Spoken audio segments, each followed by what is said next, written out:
November 8, 2025, 3:47 a.m. Tikhoretsk Ammunition Depot, Krasnodar region, Russia. The night air hangs thick with diesel fumes and frost when the first anomaly appears on radar. A single blip, moving at 90 miles per hour just 50 feet above the frozen marshland.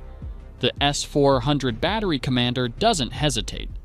$3.2 million of missiles screams into the darkness, intercepting what turns out to be a 6-foot drone worth less than $8,000. The explosion lights up the sky for 40 miles. Russian operators celebrate. They've just won, they think. They haven't noticed the 12 shadows moving through the Kuban wetlands below, each carrying modified FPV drones, fiber optic cables thinner than human hair, and 30-pound carbon rafts that leave no thermal signature. While Moscow's billion-dollar defense grid fires at phantoms, Ukraine's Ghost team is already inside the perimeter, mapping every vulnerability in a fortress that holds 1,900 tons of ammunition, 17,000 combat drones, and 2.5 million gallons of aviation fuel. This isn't David versus Goliath, this is precision versus paranoia. And in 16 minutes, everything Russia built over 3 years will cease to exist. 3 weeks earlier, intelligence intercepts had revealed Russia's largest ammunition concentration since the Cold War. The Tikhoretsk complex stretched across 60 acres of reinforced concrete, protected by 6 layers of air defense worth $940 million. Gravestone radar arrays, Pantsir systems, Tor M2 batteries, and the crown jewel, dual S-400 installations that could track a Sparrow at 300 miles. The depot itself was a monument to excess. Underground bunkers stored enough ordnance to sustain 300 days of continuous artillery bombardment.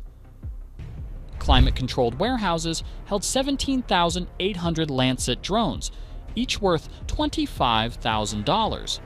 Fuel tanks contained enough JP-8 to keep the entire Southern Military District airborne for 6 weeks.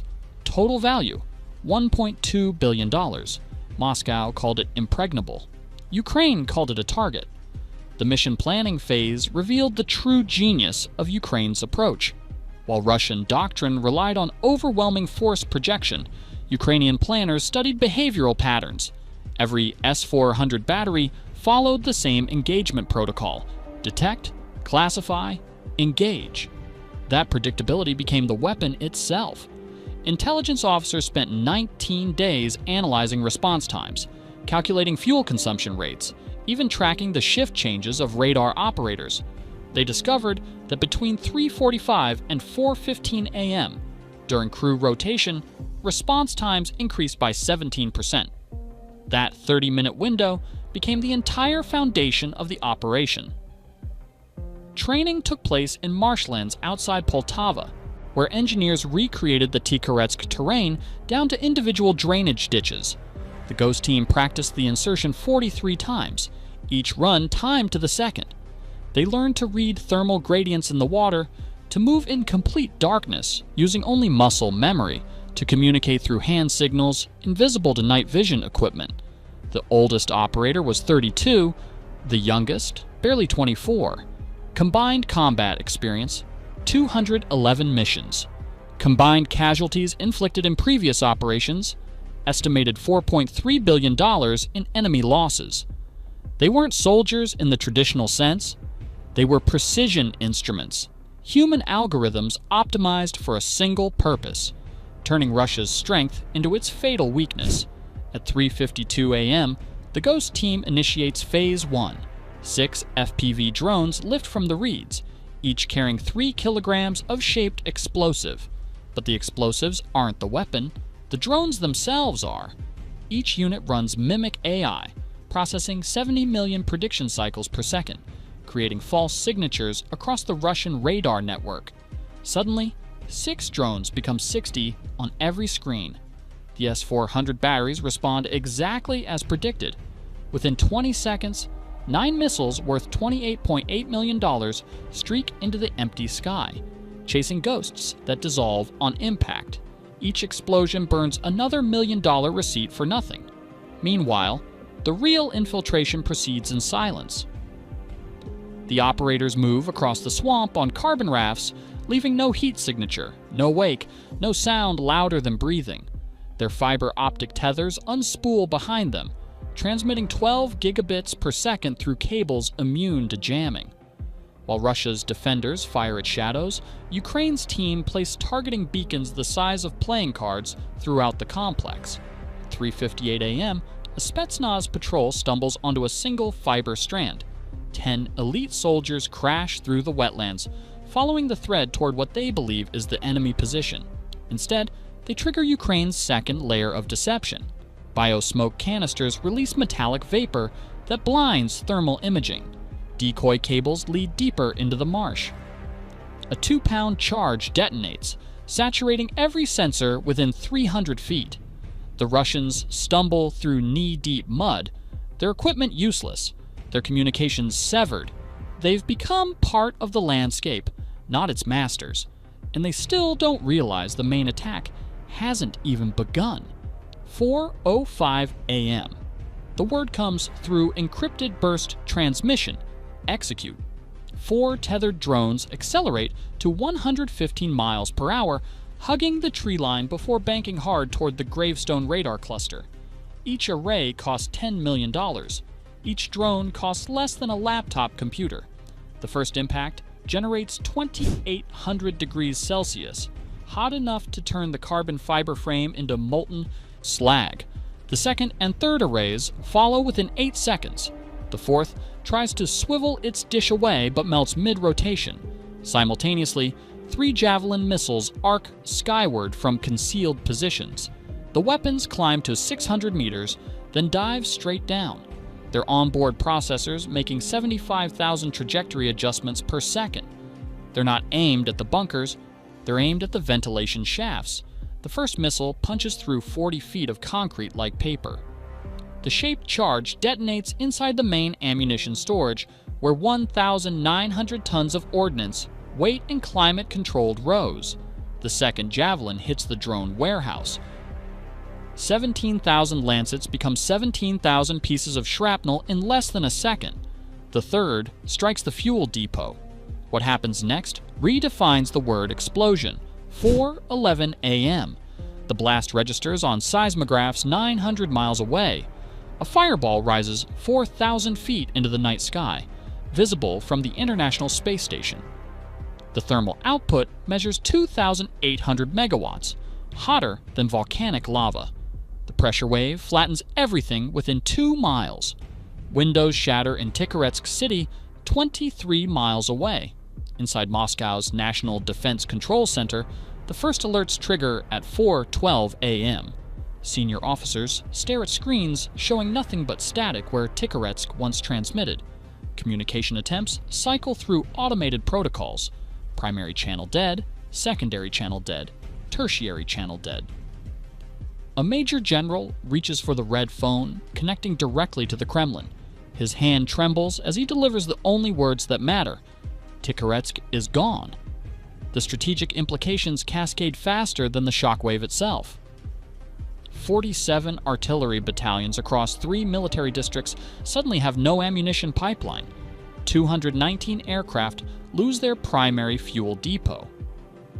The logistics software coordinating southern operations attempts to reroute supply chains through the destroyed facility, creating a digital feedback loop that crashes backup servers in Rostov-on-Don. Within 90 minutes, the entire command structure south of Voronezh operates in the dark, unable to access inventory data that no longer exists. A colonel in the Strategic Rocket Forces calculates the replacement timeline on a whiteboard. Best case scenario, rebuild infrastructure in 14 months, restore inventory in 18, achieve operational parity in 24. Cost estimate, $4.7 billion, not including the strategic value of ammunition and drones already lost. He underlines the number twice before briefing his superiors. The room falls silent. Someone whispers what everyone is thinking. Ukraine just set Russia's southern offensive back 2 full years, using less money than Moscow spends on parade uniforms. The crater left behind stretches 160 meters wide and 40 meters deep. Where the depot once stood, there's now a lake of boiling groundwater and molten metal. The gravestone arrays, the S-400 systems, the entire defensive grid, vaporized, 21 command staff, including 3 generals eliminated in milliseconds, 460 artillery positions across the front suddenly have no ammunition supply. Fuel convoys halt on highways, their destinations erased from existence. But the Ghost team is already gone, extracted through the same wetlands they entered, leaving no trace except the devastation behind them. Total operation cost, $890,000. Total damage inflicted, $1.2 billion in direct losses, plus another $3.4 billion in cascading system failures. Within 72 hours, the entire southern military district loses 63% of its operational capacity. Artillery fire rates drop by 70%. Drone reconnaissance plummets from 500 daily sorties to fewer than 50. Supply convoys back up for hundreds of miles, their coordination networks destroyed along with the depot. The Kremlin's damage assessment, classified above top secret, reveals the true scope of the disaster. Without Tikhoretsk, Russia's entire southern offensive capability evaporates. Replacement timeline, 18 months minimum. Cost to rebuild, $4.7 billion. Strategic impact, immeasurable. Meanwhile, in an underground bunker beneath Kyiv, Ukrainian operators study satellite imagery of the still glowing crater. The thermal scar remains visible for 9 days, bleeding 52 megawatts of residual heat through the soil. NASA's atmospheric sensors detect chemical signatures 40,000 feet above the blast zone. Ammunition cooking off in the stratosphere. The operation's success triggers cascading failures across Russia's logistics network. By November 15th, fuel shortages force the grounding of 40% of helicopter sorties. Artillery units ration shells, firing 10 rounds per day instead of 200.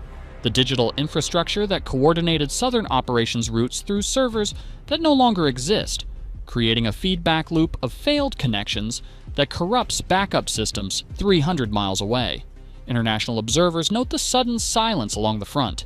Satellite imagery shows Russian positions abandoned, not from retreat, but from simple mathematics. No ammunition means no point in manning the guns. Supply trucks idle in massive convoys, their drivers awaiting orders from command posts that were vaporized 7 days earlier. The Ghost team's after-action report, submitted through encrypted channels, contains a single operational note. Symmetric warfare is obsolete. $1.2 billion of infrastructure neutralized by 12 operators using commercial drones and modified anti-tank weapons. Total friendly casualties, 0. Recommend immediate replication across all sectors. What Ukraine proved that November night wasn't just tactical superiority, it was conceptual revolution. While Russia built fortresses, Ukraine built algorithms. While Moscow counted tonnage, Kyiv counted microseconds. The age of industrial warfare, measured in steel and concrete, had given way to something new. Warfare measured in precision and patience. The numbers tell their own story. 12 operators wielding $890,000 in equipment destroyed $1.2 billion in enemy assets, a ratio of 1 to 1,347. If warfare is economics by other means, then Ukraine had just proven that intelligence multiplied by precision equals victory, regardless of scale. By dawn on November 9th, the smoke clears, but the message remains etched in satellite imagery for the world to see. A perfect circle of destruction where hubris once stood. The crater serves as a monument to a new reality, that in modern warfare, the smallest shadow can eclipse the largest fortress. Because when you build your strength on tonnage and territory, you become a stationary target. But when you build it on innovation and adaptation, you become the ghost in the machine. And ghosts, as Russia learned that night, cannot be killed by conventional means. So the question remains, in an age where 12 people can erase a billion-dollar fortress, what does victory actually look like? And more importantly, who's writing the rules for what comes next? If this analysis opened your eyes to the future of warfare, hit subscribe and share this with someone who needs to understand how the battlefield has fundamentally changed.